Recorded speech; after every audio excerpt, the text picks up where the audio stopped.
प्रधानमंत्री नरेंद्र मोदी एवं Bill Gates का मध्य आसंतो आलोचनार सीधा प्रसारण and the digital payment systems, and that the government, by taking virtually all the government payment programs now and digitizing those, that alone saved a lot of money and it created access on a more equal basis.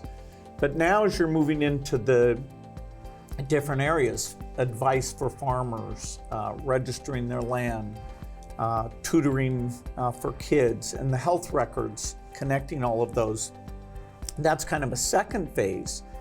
And we're just at the beginning now of the third phase, where these advances in artificial intelligence will come on top of that and make the value even better. आपने सही कहा, AI का महत्व बहुत है और मैं तो कभी कभी मजाक में कहता हूँ, हमारे देश में माँ को आई बोलते हैं, माता को बहुत से राज्यों में भाषा बोलते हैं आई। अब मैं कहता हूँ हमारे यहाँ बच्चा पैदा होता है तो आई भी बोलता है, AI भी बोलता है। वो इतना एडवांस हो गया है। अब देखिए मैं कैसे उपयोग करता हूँ, मैं आपको बताऊँ, जिसको देखकर आपको भी खुशी होगी कि कॉमन मैन कैसे AI का उपयोग कर सकता है। जैसे मैंने G20 में AI का बहुत उपयोग किया। मेरे पूरे G20 का परिसर था, उसमें पूरा का पूरा AI का उपयोग करके सारे इंटरप्रेटर्स की व्यवस्था मैंने AI से की। मैंने मेरे सभी ड्राइवर्स को मोबाइल फ़ोन पर ऐप डाउनलोड करवा दिया, उसके साथ बैठे हुए गेस्ट उनको करवा दिया। मान लीजिए वो फ्रेंच भाषा जानते हैं तो ड्राइवर के पास ऐप में फ्रेंच की व्यवस्था थी, वो ड्राइवर के साथ फ्रेंच में बोलते थे, ड्राइवर अपनी लैंग्वेज में सुनता था, ड्राइवर अपनी लैंग्वेज में जवाब देता था। यानी ड्राइवर के साथ कम्युनिकेशन किसी भी लैंग्वेज में वो कर सकते थे। मैंने अभी एक प्रयोग किया, मैं काशी तमिल संगम में कार्यक्रम करता हूँ, तो काशी में तमिलनाडु के लोग आए हुए थे, तमिल भाषा मैं बोल नहीं सकता हूँ, तो मैंने AI का उपयोग किया। मैं हिंदी में बोला और सबने मेरा भाषण तमिल में सुना AI के द्वारा। You see, I'm using my NaMo app और मैं AI का बड़ा उपयोग करता हूँ और मेरे लिए पूरे देश में बहुत काम आता है। ये मेरा फोटो बूथ है।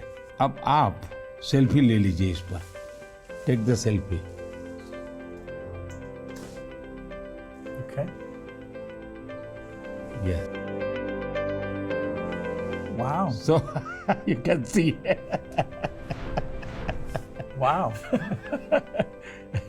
Not only this, since last 20 years, मेरे साथ आपके जितने भी फोटो होंगे, जितने भी मेरी फोटो होंगे 20 साल की, सारे इस पर आ जाएंगे।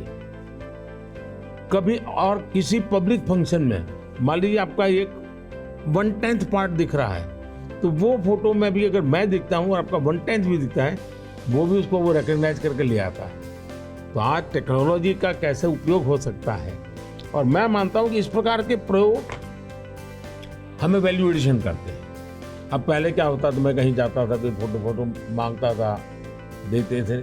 आज मैं कहता हूँ भाई तुम AI पर जाओ, मेरे नमो ऐप पर जाओ, फोटो बूथ में जाओ, खुद की सेल्फी ले लो, आपके साथ मेरा जितना भी फोटो होगा कि कोने में आप खड़े होंगे तो भी मिल जाएगा। तो हमने थोड़ा रोजमर्रा की जिंदगी में लोगों की मदद करने के लिए उपयोग करना चाहिए। तो मेरी कोशिश होती है कि पहले उसको कंफर्ट लेवल देना, उसको लगना चाहिए हाँ यार ये तो मेरे काम का है। जब काम में होता है तो फिर उसको इनोवेशन करता है, वो नई चीजें जोड़ देता है। I'd love to hear your view on how India sees AI. अगर हम AI को एक मैजिक के टूल के रूप में उपयोग करेंगे तो शायद बहुत बड़ा अन्याय हो जाएगा। या AI का उपयोग अपने आलसीपन को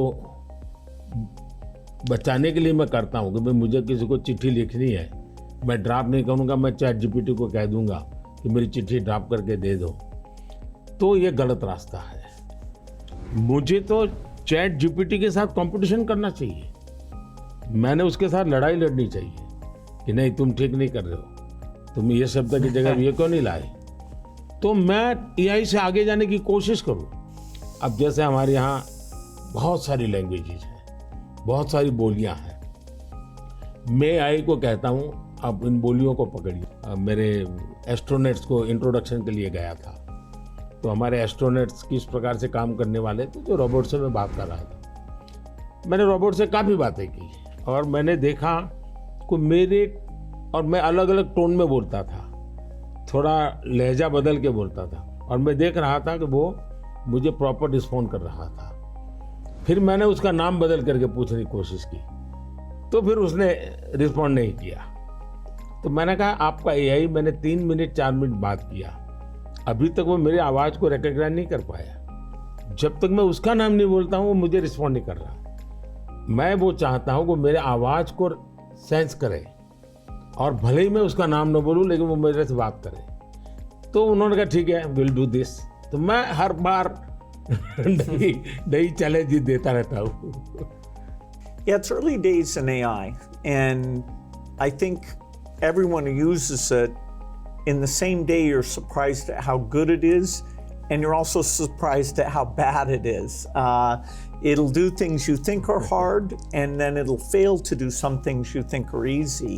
I started my trip here in Hyderabad, which was a nice occasion because Microsoft is celebrating 25 years in the country, and that's been such a fantastic experience. So I was definitely challenging the team there. Hey, we have to make the accuracy better. And for now, it's like a co-pilot.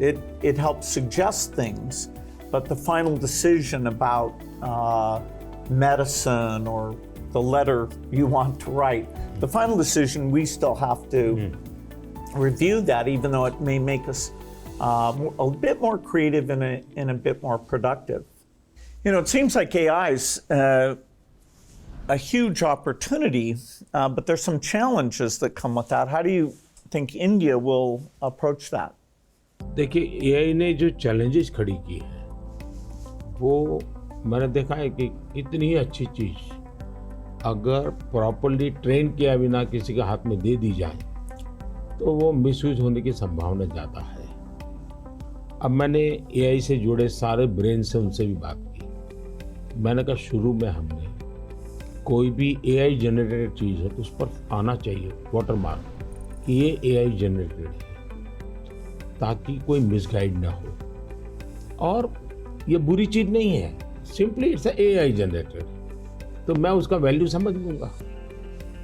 Deep fake Bharat जैसे democratic countries में और इतनी विशाल country में कोई एक deep fake में कुछ भी चीज़ डाल दे, जैसे मेरे ही वॉइस में कुछ ऐसी गंदी चीज़ डाल दे, तो शुरू में तो लोग मान जाएंगे, तो बहुत बड़ी आग लग जाएगी।